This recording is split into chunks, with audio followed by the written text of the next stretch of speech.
Malaysia இன்று தென்கிழக்காசியாவிலேயே அதிகமான நீரிழிவு நோய் மற்றும் உடல் பருமன் உள்ள நாடுகளில் ஒன்றாக கருதப்படுகிறது. இதற்கு பெரும்பாலான காரணங்கள் தவறான உணவு பழக்கம், உடற்பயிற்சியின்மை மற்றும் சரியான மருத்துவ பரிசோதனை செய்யாததே என மாய்காவின் தேசிய சுகாதார பிரிவு தலைவர் டாக்டர் நோபலன் தெரிவித்திருக்கிறார்.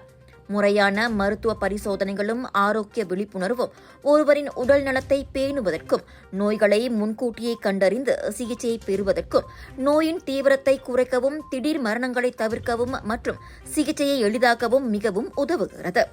இந்த அவசியத்தை உணர்ந்து மாய்காவின் தேசிய சுகாதார பிரிவு அந்தந்த மாநில மாய்காவுடன் இணைந்து நாடு முழுவதும் இலவச சுகாதார பரிசோதனை முகாம்களை தொடங்கியுள்ளதாக நோவலன் கூறியிருக்கின்றார். மாய்கா தேசிய சுகாதார பிரிவு நாடு தலைவர் அளவில் இலவச மருத்துவ முகாம் ஏற்பாடு செய்ய உள்ளோம். இது முதல் கட்டமாக வருகின்ற 26ஆம் தேதி 7வது மாதம் சனிக்கிழமை டேவான் ஸ்கோலா குன்ஹாய் கங்கார் பெர்லிஸ்ல ஆரம்பிக்கிறோம். பெர்லிஸ்ல தொடங்கி மலேசியா முழுவதும் அனைத்து மாநிலங்களும் இந்த இலவச மருத்துவ முகாம் நடத்தப்படும். இதுல பொதுமக்கள் கலந்து கொண்டு பயன்பெறுமாறு கேட்டுக்கொள்கின்றோம்.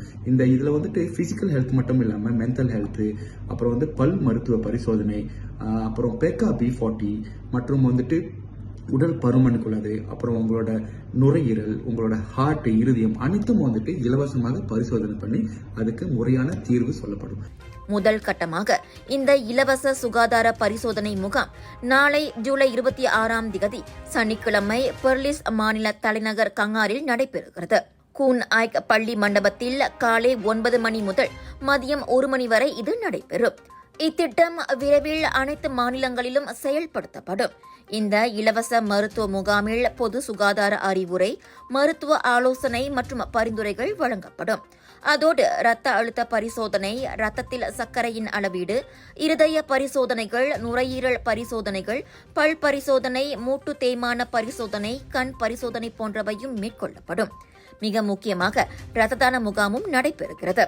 எனவே அனைவரும் இந்த முகாம்களில் பங்கேற்று ஆரோக்கிய நிலையை அறிந்து கொள்வதோடு குடும்பத்தையும் சமுதாயத்தையும் பாதுகாக்கவும் உதவி செய்யுமாறு மாய்கா மத்திய செயலவை உறுப்பினருமான நோவலன் கேட்டுக் கொண்டுள்ளார்.